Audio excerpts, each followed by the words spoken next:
बिस्मिल्लाहिर्रहमानिर्रहीम। देखिए, इस तरह फारूक अब्दुल्ला साहब ने बयान दिया है कि पाकिस्तान ने चूड़ियां नहीं पहन रखी हैं। फारूक अब्दुल्ला साहब ने अल्लाह के नबी सल्लल्लाहु अलैहि वसल्लम की हदीस को ठुकराया है, जिसमें प्यारे आका ने कहा था, बहुत तारीखी बात कही थी कि जिस मुल्क में रहो उस मुल्क में अपनी जान से ज़्यादा, अपने माल से ज़्यादा, अपनी औलाद से ज़्यादा उस मुल्क से मोहब्बत करो।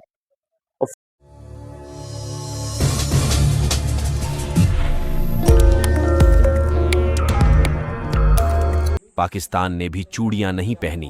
पीओके को भारत में मिलाने को लेकर फारूक अब्दुल्ला का विवादित बयान। नेशनल कॉन्फ्रेंस प्रमुख फारूक अब्दुल्ला ने फिर विवादित बयान दिया है।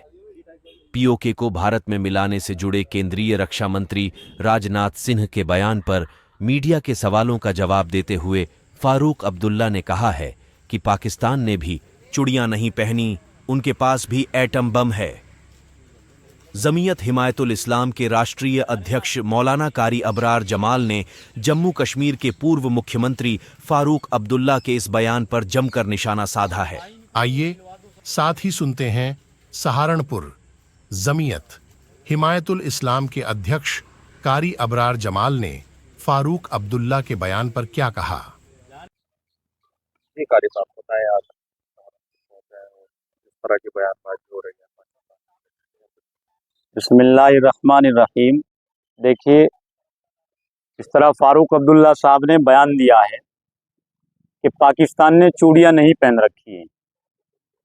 फारूक अब्दुल्ला साहब ने अल्लाह के नबी सल्लल्लाहु अलैहि वसल्लम की हदीस को ठुकराया है, जिसमें प्यारे आका ने कहा था, बहुत तारीखी बात कही थी कि जिस मुल्क में रहो उस मुल्क में अपनी जान से ज़्यादा, अपने माल से ज़्यादा, अपनी औलाद से ज़्यादा उस मुल्क से मोहब्बत करो।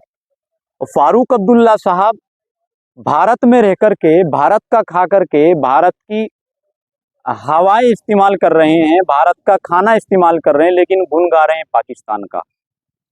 तो फारूक अब्दुल्ला साहब ने सिर्फ हदीस रसूल का अपमान नहीं किया, बल्कि पूरे इस्लाम का और तमाम मुसलमानों को एक मशकूक निगाहों से देखा जाए, इस शक में ला करके खड़ा कर दिया है।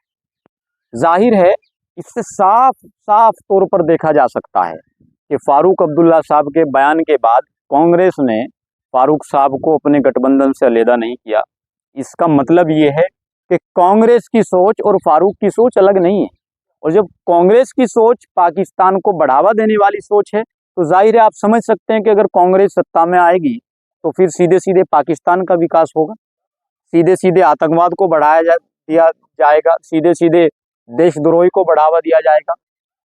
अब फारूक अब्दुल्ला साहब एक जिम्मेदार नागरिक अगर ऐसा बयान देगा, और मुसलमान होने के बावजूद, तो फिर ऐसे ही लोगों की वजह से तो मुसलमानों को टारगेट किया जाता है। जो लोग इस बात को पूछते हैं, कहते हैं कि बीजेपी या कोई और लोग मुसलमान को ही आतंकवाद क्यों कहा जाता है। अब पूछे वो लोग फारूक अब्दुल्ला से जाकर के, जो लोग ये सवाल करते हैं कि फारूक अब्दुल्ला ही ने ऐसा बयान क्यों दिया है, किसी और ने क्यों नहीं दिया। कांग्रेस के पक्ष में ही पाकिस्तान से ट्वीट क्यों किए जा रहे हैं कि कांग्रेस सत्ता में आएगी तो बेहतर रहेगा। कांग्रेस के शासन का मतलब पाकिस्तान का विकास, कांग्रेस की सत्ता का मतलब आतंकवाद का विकास। जिहाद वोट बैंक को कैसे देखते हैं? जिहाद के नाम पर कहा जा रहा है। बिल्कुल बिल्कुल, वो प्रधानमंत्री जी ने उस बात को दोहराया है।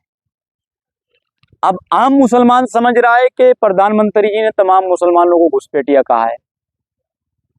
हम लोग तो घुसपैठिए नहीं है, हम लोग तो अव्वल शहरी के मुसलमान हैं। घुसपैठिए का मतलब घुसकर आने वाला।